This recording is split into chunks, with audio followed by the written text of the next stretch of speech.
అనకాపల్లి జిల్లా యలమంచిలి వద్ద ఎర్నాకుళం ఎక్స్‌ప్రెస్‌లో మంటలు చెలరేగాయి. అగ్నికీలలో చిక్కుకుని ఓ ప్రయాణికుడు సజీవ దహనమయ్యాడు. B1 బోగిలో తొలుత మంటలు చెలరేగాయి. ప్రమాదాన్ని గుర్తించిన loco pilot Yelamanchili railway station సమీపంలో ట్రైన్ను నిలిపివేశాడు. దీంతో ప్రయాణికులు ట్రైన్ దిగి పరుగులు తీశారు.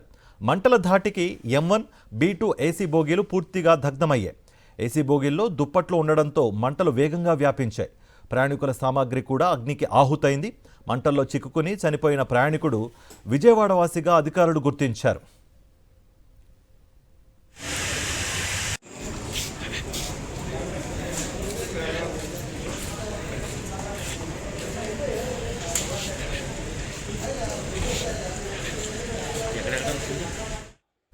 టాటానగర్ నుంచి ఎర్నాకుళం వెళుతుండగా ఈ ఘటన చోటు చేసుకుంది.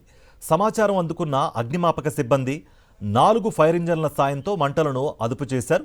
ఈ ప్రమాద ఘటనతో విశాఖ నుంచి విజయవాడ వైపు వెళుతున్న పలు రైళ్లను అధికారులు నిలిపివేశారు. లోకో పైలట్ మంటలను గుర్తించి రైలును నిలిపివేయడంతో ఈ ప్రమాద తీవ్రత తగ్గింది. రైలు రన్నింగ్లో ఉంటే మంటలు మరింత విస్తరించి ఉండేవని అధికారులు అంటున్నారు. విజయవాడ DRM ఘటనా స్థలానికి వెళ్లి పరిస్థితిని సమీక్షిస్తున్నారు. విశాఖ, అనకాపల్లి, యలమంచిలి స్టేషన్లో రైళ్లను నిలిపివేశారు.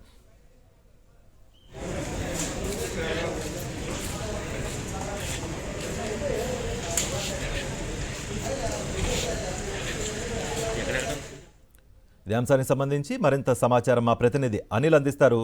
అనిల్, ఆల్రెడీ DHO అక్కడికి చేరుకున్నట్టుగా కూడా తెలుస్తోంది. ఈ రైలు ప్రమాదానికి సంబంధించి లేటెస్ట్ ఇన్ఫర్మేషన్ మీ దగ్గరే ఉంది. కొద్దిసేపటి క్రితమే అనకాపల్లి జిల్లా ఎస్పీ స్టీవెన్ సిన్హా మీడియాతో మాట్లాడారు. ఘటనకు సంబంధించి పూర్తి వివరాలు అంటే ప్రాథమికంగా షార్ట్ సర్క్యూట్ కారణంగా జరిగి ఉండొచ్చని అధికారులు భావిస్తున్నప్పటికీ కూడా అయితే ప్రమాదం ఎందుకు జరిగిందనే పూర్తి నివేదిక మరి కాసేపట్లో FSL టీం వచ్చిన తర్వాత ఆ 2 బోగీలకు సంబంధించి కొంత పరిశీలన చేసిన తర్వాత ప్రమాద ఘటనకు సంబంధించినటువంటి పూర్తి వివరాలు వెల్లడయ్యేటువంటి అవకాశం ఉంటుంది. B1 బోగీలో ఏసీ బోగీలో తొలుత మంటలు చెలరేగాయి. మంటలు వ్యాపించడానికి ఎక్కడైనా స్పార్క్ అంటే షార్ట్ సర్క్యూట్ సంబంధించినటువంటి స్పార్క్ ను ప్రయాణికులు అంటే దాదాపుగా 72 మంది B1 బోగీలో ఉన్నారు. వాళ్ళు ఎవరైనా ఆ స్పార్క్ ని గుర్తించారా, లేదంటే ఇతరత్ర కారణాలు మంటలు చెలరేగడానికి అవకాశం ఏమైనా ఉందా అన్న కోణంలో అధికారుల విచారణ కొనసాగుతోంది. అయితే ఫైర్ ఫైటర్స్ దాదాపు 3 గంటల పాటు శ్రమించి మంటలను పూర్తిగా అదుపులోకి తీసుకొచ్చారు. B1, M2 2 బోగీలు కూడా అగ్నికి ఆహుతయ్యాయి. అయితే రాత్రి సమయంలో పూర్తిగా అందరూ నిద్రిస్తున్నటువంటి సందర్భంలో ఆ సమయంలో ప్రమాదం జరిగింది కనుక రైలును కూడా యలమంచిలి రైల్వే స్టేషన్ కు తీసుకొచ్చి లోకో పైలట్ నిలుపుదల చేశారు. వెంటనే ప్రయాణికులందరూ కూడా అలర్ట్ అయ్యి దిగి పరుగులు తీసినటువంటి నేపథ్యం అక్కడ కనిపిస్తుంది. మరోవైపు ఒక వృద్ధుడు, విశాఖకు చెందినటువంటి 71 ఏళ్ల వృద్ధుడు ఈ ఘటనలో మృతి చెందారు, సజీవ దహనమయ్యారు. సాధారణంగా వృద్ధులకు లోవర్ బెర్త్ ని అలాట్ చేస్తుంటుంది రైల్వే శాఖ. అయితే లోవర్ బెర్త్ పై ఉన్నప్పటికీ కూడా అతనికి అటెండెన్స్ ఎవరైనా ఉన్నారా, లేకపోతే ఒక్కరే ప్రయాణం చేస్తున్నారా అనే కోణంలో కూడా అధికారులు సమాచారాన్ని సేకరిస్తున్నారు. అయితే ఎవరు ఆయన్ని అలర్ట్ చేయకపోవడంతోనే ఆయన రైలులో ఉండిపోయి అగ్నికి ఆహుతైనట్టుగా కూడా తెలుస్తోంది. మొత్తంగా చూస్తే కనుక ఈ అగ్ని ప్రమాదం అనేది పూర్తిగా ఒకంత ప్రయాణికులను భయాందోళనకు గురి చేసింది. అయితే వెంటనే రైల్వే శాఖ అప్రమత్తత, అలాగే ఫైర్ ఫైటర్స్ అప్రమత్తంగా ఉండి ప్రమాద నివారణకు చర్యలు చేపట్టారు. రైలులో ఉన్నటువంటి మిగతా బోగీలన్నింటినీ కూడా వేరు చేసి మిగతా బోగీలకు ఆ మంటలు వ్యాపించకుండా వెంటనే జాగ్రత్తలు తీసుకోవడంతో పెద్ద ప్రమాదం తప్పినట్టుగానే భావించాల్సి ఉంటుంది. అయితే B1, M2 ఈ 2 బోగీల్లో కూడా పూర్తిగా మంటలు వ్యాపించాయి. ముఖ్యంగా ఏసీ బోగీ కావడంతో బెడ్ షీట్లతో పాటు పిల్లోస్ కూడా ఉంటాయి కనుక మంటల్ని మరింత పెంచేటువంటి అవకాశం వాటి ద్వారా ఎక్కువగా ఉంటుందని కూడా అధికారులు భావిస్తున్నారు. అందుకే ఇంత పెద్ద ఎత్తున మంటలు వ్యాపించాయని కూడా ఒక అంచనా వేస్తున్నటువంటి సందర్భం కనిపిస్తుంది. మొత్తంగా చూస్తే కనుక పూర్తిగా మంటలు అదుపులోకి వచ్చాయి. ప్రమాదం ఎందుకు జరిగింది, ఎంత నష్టం జరిగింది అనే విషయాలు మరి కాసేపట్లోనే వెల్లడి కాబోతున్నాయి. రైల్వే శాఖకు సంబంధించినటువంటి ఉన్నతాధికారులు అంతా కూడా ఇక్కడే ఉండి పర్యవేక్షిస్తున్నటువంటి పరిస్థితి ఉంది. మొత్తంగా చూస్తే కనుక మంటలు అదుపులోకి వచ్చాయి. విశాఖ జిల్లాకు చెందినటువంటి వృద్ధుడు మృత్యువాత పడ్డారు. అలాగే ఎవరైతే ఎర్నాకుళం వెళ్లాల్సినటువంటి ప్రయాణికులు ఉంటారో వారందరికీ ప్రత్యామ్నాయ ఏర్పాట్లు చేస్తున్నారు. యలమంచిలి రైల్వే స్టేషన్ నుంచి తుని వరకు తీసుకెళ్లి అంటే దాదాపు P1 లో 72 మంది, M2 లో 86 మంది ప్రయాణికులు ఉన్నారు.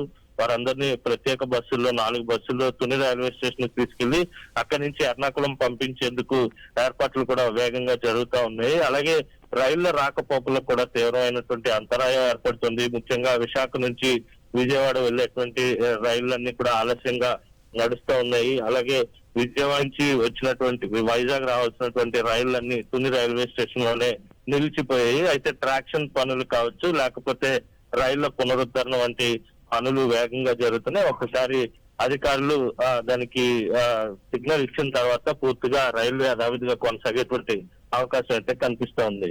Karthik, thank you Anil.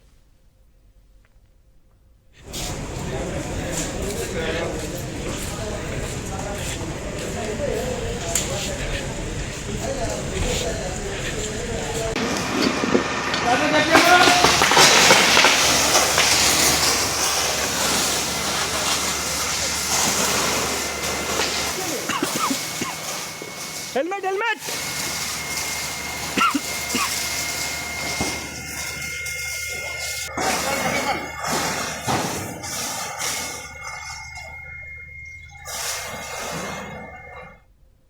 ప్రమాదాన్ని గుర్తించిన loco pilot Yelamanchili railway station సమీపంలో ట్రైన్ను నిలిపివేశాడు.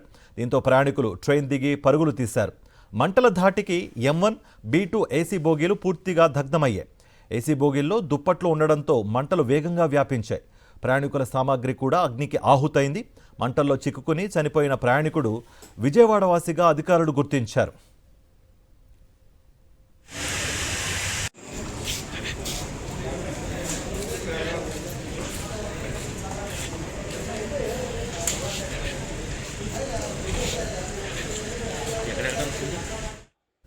టాటానగర్ నుంచి ఎర్నాకుళం వెళుతుండగా ఈ ఘటన చోటు చేసుకుంది. సమాచారం అందుకున్న అగ్నిమాపక సిబ్బంది 4 ఫైర్ ఇంజన్ల సాయంతో మంటలను అదుపు చేశారు. ఈ ప్రమాద ఘటనతో విశాఖ నుంచి విజయవాడ వైపు వెళుతున్న పలు రైళ్లను అధికారులు నిలిపివేశారు. లోకో పైలట్ మంటలను గుర్తించి రైలును నిలిపివేయడంతో ఈ ప్రమాద తీవ్రత తగ్గింది. రైలు రన్నింగ్లో ఉంటే మంటలు మరింత విస్తరించి ఉండేవని అధికారులు అంటున్నారు. విజయవాడ DRM ఘటనా స్థలానికి వెళ్లి పరిస్థితిని సమీక్షిస్తున్నారు. విశాఖ, అనకాపల్లి, యలమంచిలి స్టేషన్లో రైళ్లను నిలిపివేశారు.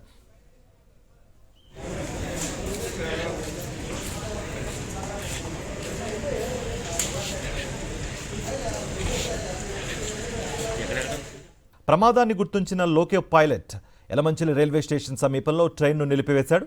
దీంతో ప్రయాణికులు ట్రైన్ దిగి పరుగులు తీశారు. మంటల ధాటికి M1, B2 ఏసీ బోగీలు పూర్తిగా దగ్ధమయ్యాయి. ఏసీ బోగీల్లో దుప్పట్లు ఉండడంతో మంటలు వేగంగా వ్యాపించాయి. ప్రయాణికుల సామాగ్రి కూడా అగ్నికి ఆహుతైంది. మంటల్లో చిక్కుకుని చనిపోయిన ప్రయాణికుడు విజయవాడ వాసిగా అధికారులు గుర్తించారు.